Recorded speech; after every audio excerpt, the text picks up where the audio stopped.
Maupay nga adlaw mga kabugtuan ko dida kan Hesukristo. Aadi na kita hasyahan nga Domingo han Kwaresma.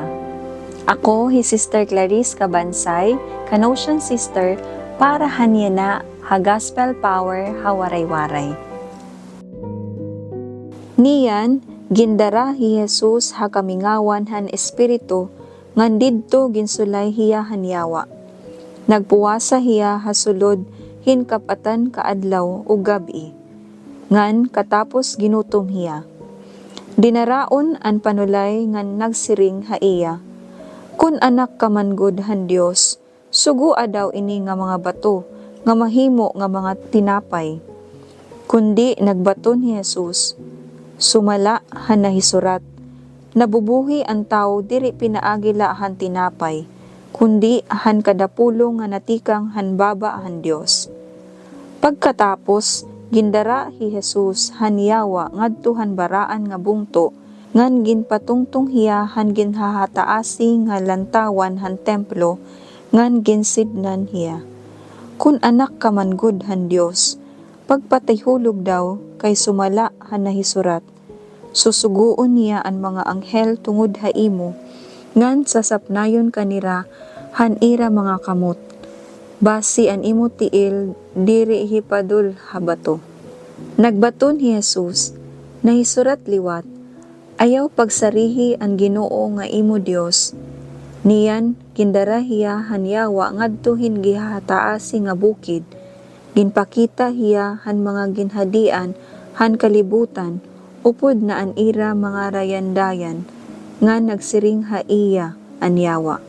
Ihahatag ko ini nga tanan ha imo kun humapa ka ngan singbahon mo ako.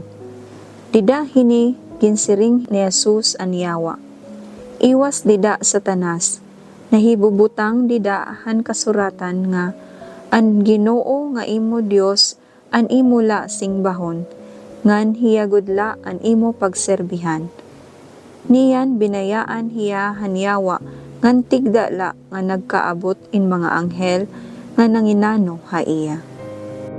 Mga kabugtuan ko dida kan Kristo, aani nakitaya na hasyahan nga Domingo han Kwaresma. Dida han pagbunyagi, hi Jesus bumati han Dios nun nga pagpasabot. Amo ini an akon hinigugma nga anak, nga ikinalilipay ko. Ini nga madig-on nga relasyon han iya langit nun nga amay, daw yan na ini iginbutang pagtestingi.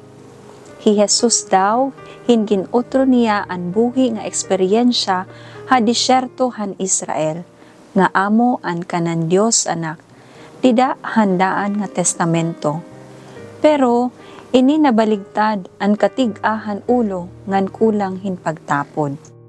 Ansyahan nga pagsulay, nga amo ang pag-ukoy han iya pagka-Mesiyas, ang tagahatag nga diin mariresolba ang problema han pagkagutom han kalibutan. Hi Jesus, iya ginsupla ang nagsusulay hin pagyakan hin mga bersikulo, tikang ha eskriptura parte han mana o pagkaon.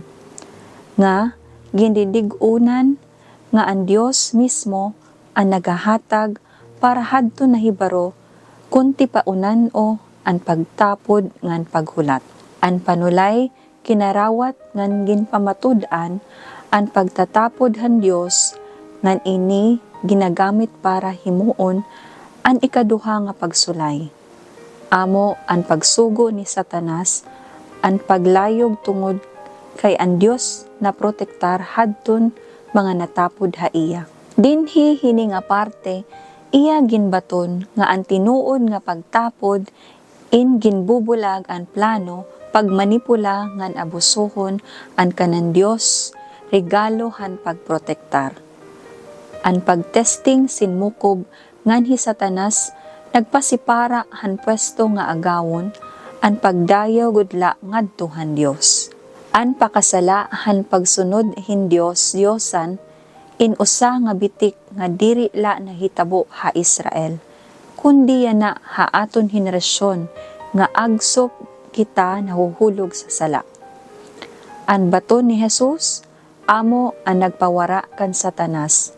Nga diri pwede matunga o mawara ang tangkod nga pagbayaw, ngan anhulos nga kinasingkasing, bayawa, ngan serbihigudla ang Dios.